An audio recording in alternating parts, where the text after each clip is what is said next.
अस्सलाम वालेकुम नाजरीन, आप देख रहे हैं अलर्ट पाकिस्तान। तो नाजरीन, जैसा कि आप जानते हैं कि तहरीक लब्बैक या रसूलुल्लाह सल्लल्लाहु अलैहि वसल्लम के उर्स मुबारक में बाबा जी के उर्स पर काफ़ी तादाद में पुलिस की भी नफरी खड़ी है ताकि कोई इस तरह का हमला ना हो और कोई दहशतगर्दी वाला मामला ना हो। तो आप देख रहे हैं ये पुलिस के एहलकार खड़े हुए हैं सारे माशाल्लाह अपनी अपनी पोजीशन पर। अभी मेरे कैमरा मैन आपको दिखाते भी हैं, ये पुलिस वाले माशाल्लाह सारे ये सिक्योरिटी के लिए खड़े हैं। ये सिर्फ़ और सिर्फ आवाम की सिक्योरिटी के लिए खड़े हैं और जो है ना काफ़ी मोहब्बतें कर रहे हैं। और डॉल्फिन भी है, पंजाब पुलिस भी है। तो जो सिक्योरिटी है वो तहरीक लब्बैक की ख़ुद की है जो चेकिंग करने वाली है।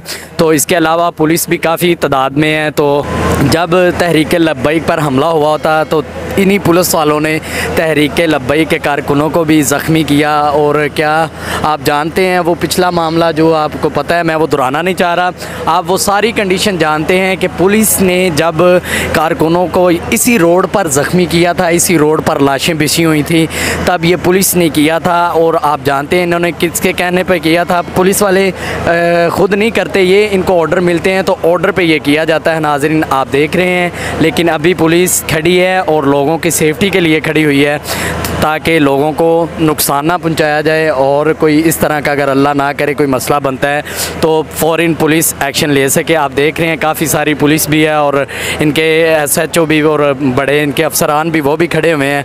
तो आप देख रहे हैं नाजरीन, आइए हम यहाँ से लोगों से पूछते हैं। ये चेकिंग का है, यहाँ से चेक करके जाने दे रहे हैं। इसमें पुलिस भी चेक कर रही है और साथ तहरीक लब्बैक के जो सिक्योरिटी एहलकार हैं वो भी चेकिंग कर रहे हैं और सही तरीके से चेकिंग करके जाने दे रहे हैं ताकि कोई अल्लाह ना करे इस तरह का मामला सामने आए। तो फ़ौरन ये आप देख रहे हैं कि यहाँ पे माचिसें, लेटर वगैरह जो भी हैं वो सारी चीज़ें जो हैं वो निकाल के बाहर रखी जा रही हैं। कुछ भी ऐसी जहरीली चीज़ अंदर नहीं जाने दी जा रही ताकि लोगों को नुकसान ना पहुँचे। और आप देख रहे हैं बहुत अच्छा इंतज़ाम है। तहरीक लब्बैक के जो सिक्योरिटी वाले हैं उन्होंने ये सारा ख़ुद ही इंतज़ाम किया वो अपनी तरफ से। तो बड़ा अच्छा इंतज़ाम है, आप देख रहे हैं नाजरीन। आइए हम लोगों से पूछते हैं कि वो क्या कहना चाहते हैं इस बारे में। तो नाज़रीन ये देख रहे हैं हमारे साथ लामा साहब मौजूद हैं, हम इनसे पूछते हैं कि ये किस जगह से आए हैं और इन्हें कौन सी ऐसी चीज़ है जो इधर तक लेके आई है। अस्सलाम वालेकुम। वालेकुम अस्सलाम। हज़रत साहब आप कहाँ से आए हैं? कराची से। कराची से आए हैं, माशाल्लाह। आप पहली दफ़ा आए हैं या दूसरी दफ़ा आए हैं? पहली दफ़ा है। पहली दफ़ा आए हैं। किसी के कहने पर आए हैं या अपने दिल के कहने पे आए हैं? हम बस बाबा जी एक जो इतने बड़े हाफिज़ुल कुरान अल्लामा इकबाल के हाफिज़ सही है और दो टांगों से माजूर इंसान, उन्होंने हमें दीन का असल मतलब समझाया।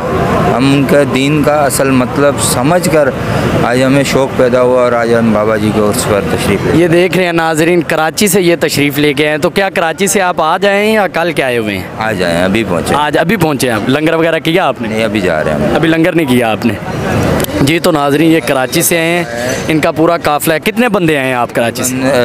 160 बंदा आया। 160 बंदा कराची से है। नाजरीन आप देख रहे हैं 160 बंदे जो वो कराची से काफ़िले की सूरत में तशरीफ़ लेके हैं। तो आपको कितने दिन लगे आने में? कल रात में निकले हम लोग, आज पहुँचे। कल रात के निकले जी। तो नाज़रीन आप देख रहे हैं कल रात के ये निकले हुए हैं। तो अभी तक ये पूरा 160 बंदों का काफ़िला जो है वो यहाँ पे तशरीफ़ ला चुका है इनका कराची से। और बड़ी मोहब्बत है कि जो इतनी मोहब्बत के साथ कराची से तशरीफ़ लेके आए लोग और दूर दूर से आए हैं। नाज़रीन आप देख रहे हैं। तो इसी के साथ ही हमें इजाज़त दीजिए, इंशाल्लाह हम मिलेंगे एक नेक्स्ट वीडियो में। तब तक के लिए अल्लाह हाफिज़।